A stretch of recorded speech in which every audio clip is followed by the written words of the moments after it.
JEE और NEET का जब भी नाम आता है लोग जो कोटा जैसे शहर का नाम सबके जुबान पे आता है, मगर इस बार गोरखपुर के लाल ने कमाल कर दिया। वो भी कमाल क्या किया वो पहले हम आपको बता दें। तमाम लोग ऑफलाइन कोचिंग की तरफ जाते हैं, मगर इस बार ये गोरखपुर के लाल ऑनलाइन पढ़ के नीट का एग्ज़ाम निकाल दिए।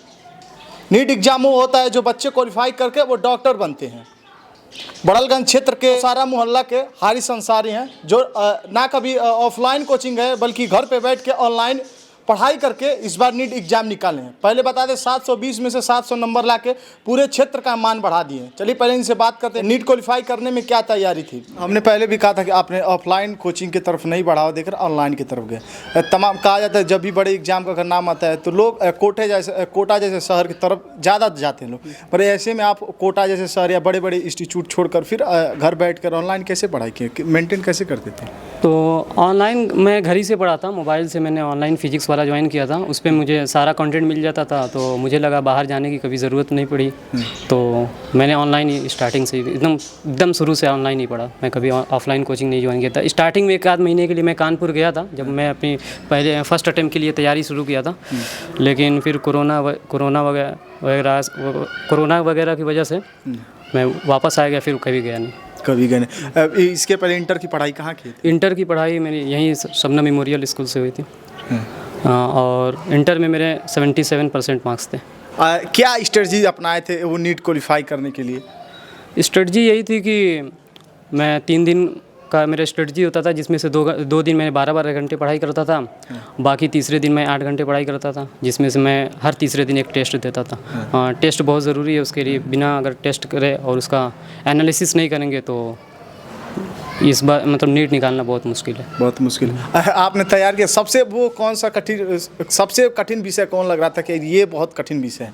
क्योंकि तमाम लोग वीडियो देखेंगे तो उन्हें लगेगा कि यार नीट इस समय क्योंकि बहुत ट्रेंडिंग में चल रहा है जब से रिजल्ट आया है, तो कौन सा वो सब्जेक्ट रहता है कि नीट में बहुत कठिन रहता है?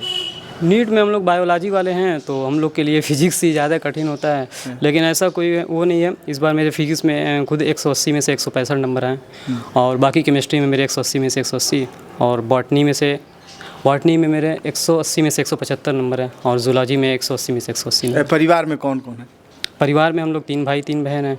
बाकी बताया था कि जैसे कि मेरे जो बड़े भाई हैं वो भी, उनका भी MBBS कंप्लीट हो गया है, और वो अगस्त में उनका फाइनल हो जाएगा, घर आ जाएंगे, फॉरेन से करते हैं। बाकी एक भाई बिजनेस करते हैं अब्बू के साथ। तो शुरुआत से वही था कि डॉक्टर बनना, या परिवार के दबाव में कि चलो भाई बड़े भाई डॉक्टर हैं तो हम भी डॉक्टर की तरफ नहीं, उसी फैशन पे चलते हैं? दबाव नहीं था, ये अब्बू का मेरे सपना था, तो उसी को बस पूरा करना था। कितनी दफ़ा अटेम्प्ट कर चुके हैं? ये मेरा 4th अटेम्प्ट था, और इस बार मेरे 720 में से 700 में से 700 नंबर। अब कैसा लग रहा है कि अब छोटा भाई अब नीट क्वालिफाई कर लिया? हाँ देखिए, मेरे तो छोटे भाई भी और बड़े भाई दोनों लोग डॉक्टर हो जाएंगे इंशाल्लाह। खुशी तो बहुत ज़्यादा है क्योंकि अपने मेहनत से वो निकाले हैं।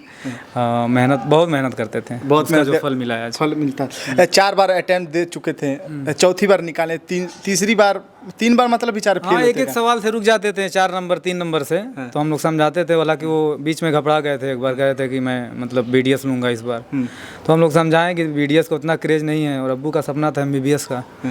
तो हम कहीं 1 साल ये बोले थे, लास्ट ईयर है मेरा, इस बार अगर नहीं निकलेगा तो BDS ले लूँगा, लेकिन इस बार कामयाबी मिल गई, ऊपर वाले के लाख लाख शुक्र है। तमाम लोग अब तो आ रहे हैं, बहुत लोग आए थे बधाई देने, बहुत लोग आए थे। हाँ चलिए, इनके पिताजी अब तो नीट क्वालिफाई, अब तो डॉक्टर बनने वाले हैं, आपका सपना पूरा हो जाएगा इंशाल्लाह। हाँ बनेंगे। तो क्या मतलब ये कि कहा जाता है कि अक्सर लोग अगर देखा जाए तो आप एक बिजनेसमैन है, कहा जाता है बिजनेसमैन की तरफ जाएंगे तो बहुत पैसा है, तो क्या सोच के आप बोले कि नहीं बिजनेसमैन की तरफ नहीं जाना है, आपको डॉक्टर लाइन की तरफ जाना है? नहीं, हम डॉक्टरों के साथ रहते थे इसलिए हमको सारी चीज़ें पता थी कि हाँ ज़्यादातर अब्बू के जो दोस्त हैं वो डॉक्टर हैं, उनका फ्रेंड सर्किल ज़्यादातर फ्रेंड डॉक्टर के साथ है। डॉक्टरों में भी कई डॉक्टर हैं जी।